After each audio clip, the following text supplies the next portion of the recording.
تو fourth stage جو ہے وہ ریشنلٹی کی ایج ہوتی ہے، اور ففتھ جو ہے وہ ایج آف ڈکلائن ہوتی ہے کسی سوسائٹی کی. اس میں پھر چیزیں ریشنل نہیں رہتی، جذبہ جوان نہیں رہتا، اور کلچر جو ہے یا سوسائٹی اوور آل وہ فعال نہیں رہتی. تو ہم اس طرح سے پاکستان کو سمجھنے کی کوشش کریں گے کہ پاکستان کی پہلی اسٹیج جو ہے اسے آپ چائلڈہڈ بھی کہہ سکتے ہیں، نیشنل چائلڈہڈ، کہ جب پاکستان بنا اس کی پیدائش یا کریشن ہے. اب کسی بھی سوسائٹی کی جو کریشن ہوتی ہے نا، اس میں دو قسم کی اپروچز ہوتی ہیں. ایک ہوتی ہے کانشیس ایوولوشن ہوتا ہے، اور ایک ہوتا ہے انکانشیس ایوولوشن یا انکانشیس برتھ.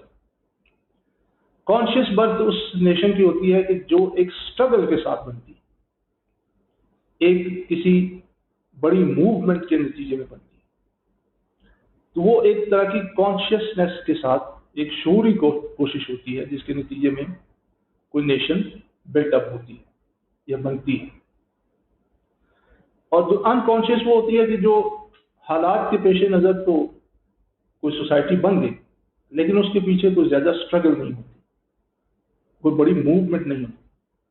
وہ ایک اتفاق کی طرح ہوتی ہے، ایک چانس کی طرح ہوتی ہے، ایک ایکسیڈنٹ کی طرح ہوتی ہے. یہ سوسائٹی پہ ڈیپینڈ کرتا ہے کہ پھر وہ آگے چل کر اسی طرح انکانشیس ہی رہتے ہیں یا وہ موومنٹ ایک مطلب بننے کے بعد ان میں کوئی کانشیسنیس کا ایک تسلسل چل پڑتا ہے.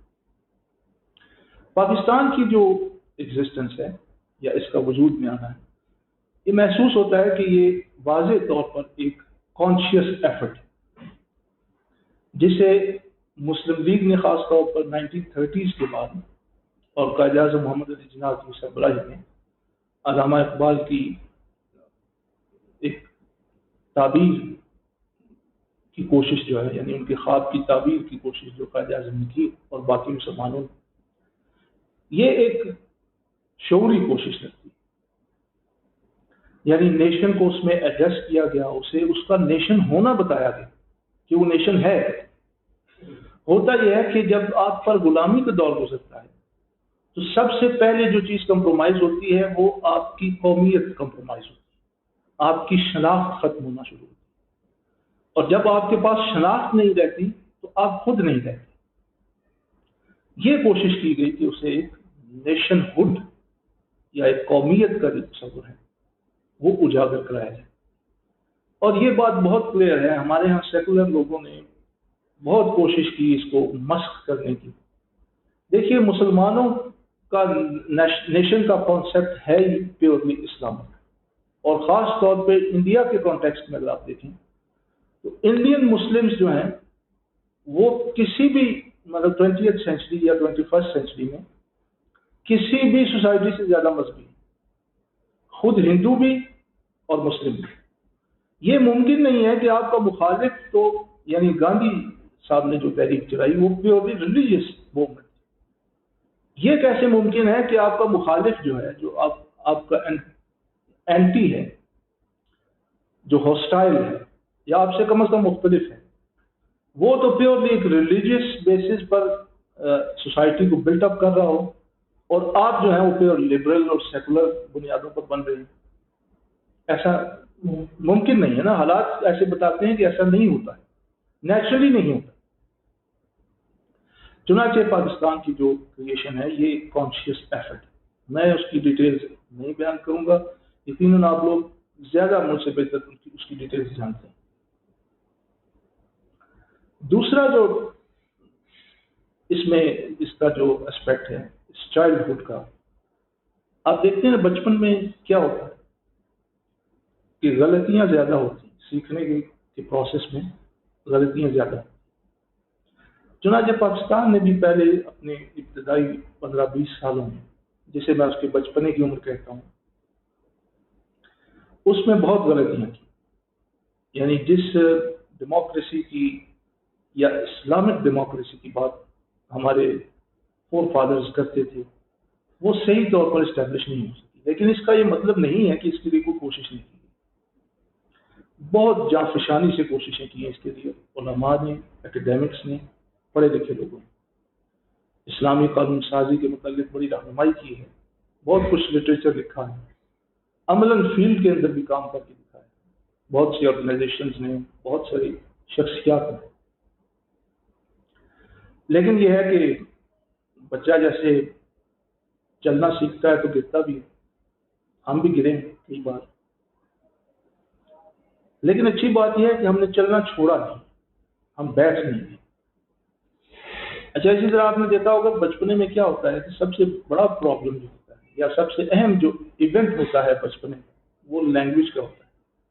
چنانچہ پاکستان کو سب سے پہلے بنتے ہی لینگویج کا ایشو پیش آیا.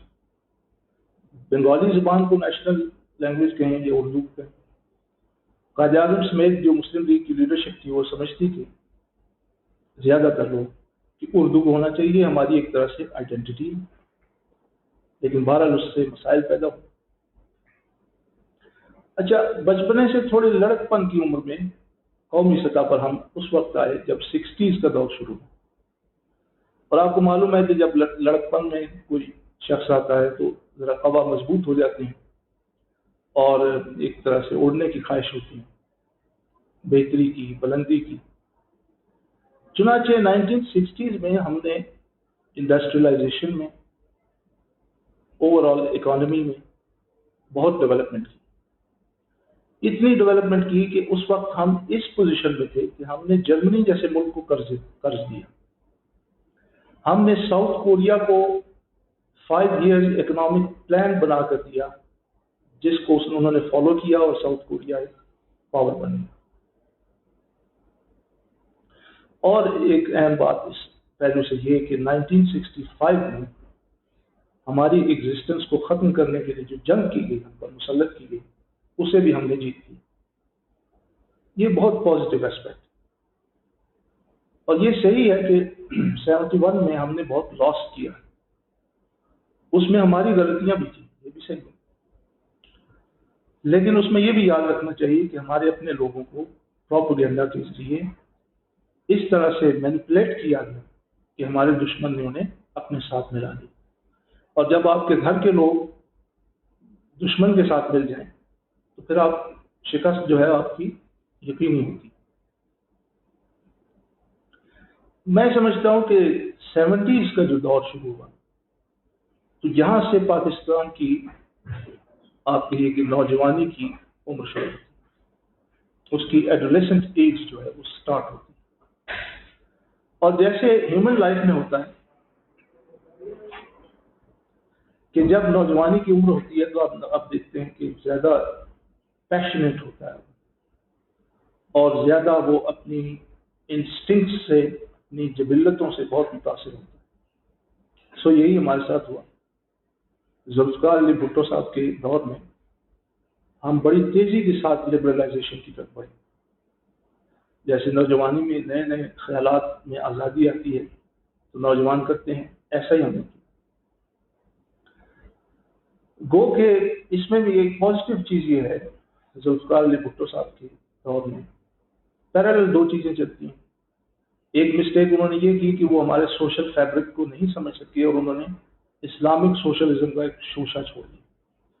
اور ڈاکٹر غلام جیلانی پر جیسے لوگوں نے اس پر پورا تھیسس لکھ دیا جو کہ کمپلیٹلی فیل ہو.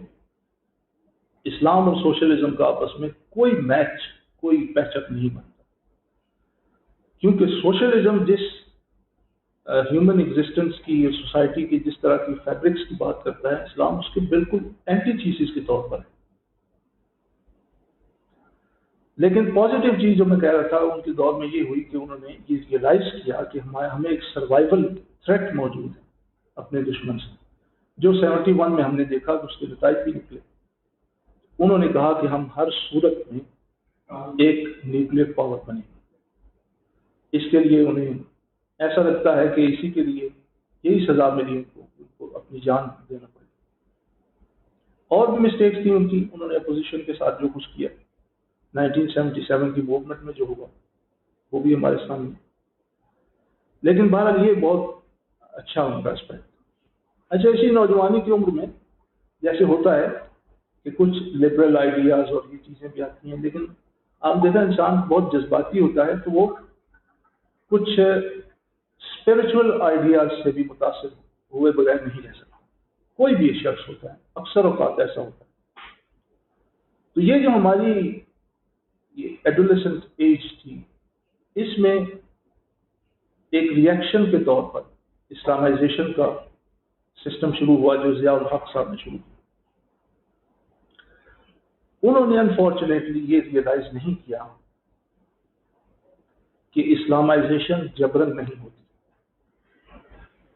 یہ تو اسی صورت میں ہوتی ہے جب آپ سوسائٹی کو کنونس کریں، اس کی تربیت کریں، اس کا تزکیہ کریں. صرف نافذ کر دینے سے چیزیں نہیں ہوتی. اس کا مطلب وہ امپلیمنٹ تو ہو جاتی ہے لیکن اس کا کوئی احترام نہیں ہوتا. یہی حادثہ ہوا ان کے دور میں. اور مزید یہ ہوا کہ اس اسلامائزیشن کے جذبے میں ہم کچھ بہہ گئے، اور افغانستان میں جو ہم نے رول پلے کیا بیسیکلی تو برا نہیں تھا. یو ایس ایس آر کو ہم نے شکست دی، یہ ہماری بہت بڑی کامیابی تھی. ایک سپر پاور کو ہم نے جھکا دیا اور شکست دی. لیکن اس کی وجہ سے جو جہادزم اور کلچر اور یہ چیزیں آئی، اس نے بعد میں ہمیں بہت نقصان پہنچایا.